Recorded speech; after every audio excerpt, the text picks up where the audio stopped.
Hello my friends, welcome back to my channel. তো আবারও নতুন একটা ভিডিওতে সকলকে জানাই স্বাগত। তো গতকালকের ব্লগটা যারা দেখেছো তারা অবশ্যই বুঝে গেছো যে বাড়িতে কি প্রোগ্রাম আছে। তো তারপরও আমি আজ বলছি যে আজ আমার মেয়ের জন্মদিন, তো তোমরা সকলে আমার মেয়েকে আশীর্বাদ করবে। তো এখানে দেখো ডেকোরেটর পার্টি সকালবেলা কাজকর্ম পুরো কমপ্লিট করে দিয়ে গেছে, আর এখানে দুপুরবেলা রান্নার লোকও চলে এসছে, ওরা কাজকর্ম শুরু করে দিয়েছে। আর এখানে আমাদের পাড়ার মানে আমার যা, তারপরে বাকি সবাই বসে গেছে এখানে কাটাকুটি একটু সাহায্য করে দিতে। তো আজ বাড়িতে খুব খুশির একটা দিন, কারণ সৃজার অনেক দিনের একটা স্বপ্ন পূরণ হতে যাচ্ছে। সেটা হচ্ছে গিয়ে অনেক দিন ধরেই মার কাছে খুব বায়না, পাপার কাছে, সবার কাছেই বায়না, বার্থডে কবে, বার্থডে কবে, বার্থডে করতে হবে, বার্থডে বন্ধ করবে না। তো ফাইনালি আজ সেটা মানে হচ্ছে। তো সেজন্য সৃজা কিন্তু বেশ খুশি। তো সেজন্য সৃজাকে এখন সাজানো হচ্ছে দুপুরবেলা। তো আমি দুপুরবেলা ছোট্ট করে একটা মানে ভাত দিয়ে দেয় না, মানে 5 রকমের এরকম একটা আয়োজন করেছি। তো এখানে আমার ননদ করে দিচ্ছিল, মিক্সারটা করে দিচ্ছিল। আর জানো তো আজ 2 দিন ধরে কারেন্টের এত বাজে ডিস্টার্ব করছে। আর আমার ভাই এসেছিলো, ভাই বলছিল কি তোদের এখানে এত কারেন্ট ডিস্টার্ব করে বাজে জায়গা। আর কি বলো তো, দেখেছি আমি বাড়িতে কোনো অনুষ্ঠানের আয়োজন হলে একটা না একটা সমস্যা লেগেই থাকে। আজ 2 দিন ধরে কন্টিনিউ কারেন্টের এত ডিস্টার্ব। তো তারপর দেখো সৃজাকে ওই সময় আলতা পড়তে পড়তে বোরিং লাগছিলো বলে আধ ঘন্টা রেস্ট দিয়ে তো এখন আবার একটু সাহায্য এক জায়গায় তো বেশিক্ষণ ওকে বসিয়ে রাখা যায় না, যেহেতু ছোটো বাচ্চা। আর আমার মেয়ে সাজতে তেমন একটা ভালোবাসে না, সেই জন্য মানে অনেক কষ্ট হচ্ছে ওকে সাজাতে। অনেকক্ষণ রেস্ট দিয়ে তারপর সাজাচ্ছে। তো এখানে ভাইও একদম বেলুন ফোলানোর কাজ শুরু করে দিয়েছে।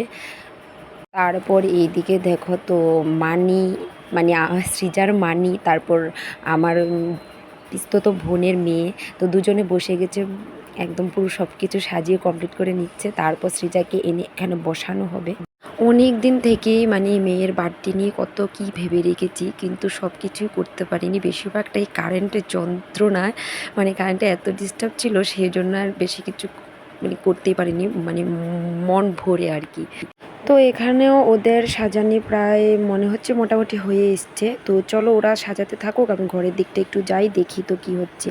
দেখো ঘরে বাচ্চা পাটির কী অবস্থা, বেলুন প্রায় মোটামুটি অর্ধেকটা ফুলানো হয়ে গেছে। তো বেলুন ফুলানো দেখলে তো মানে ভীষণ খুশি আমার মেয়ে।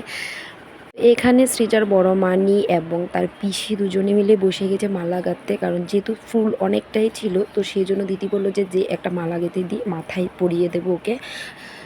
তো আর এখানে দেখো অনেকগুলো বেলুনই প্রায় ফোলানো হয়ে গেছে। কি করবে, কারেন্টে প্রচুর ডিস্টার্ব করছিল, বেলুন ফোলাতেও কষ্ট হচ্ছিল।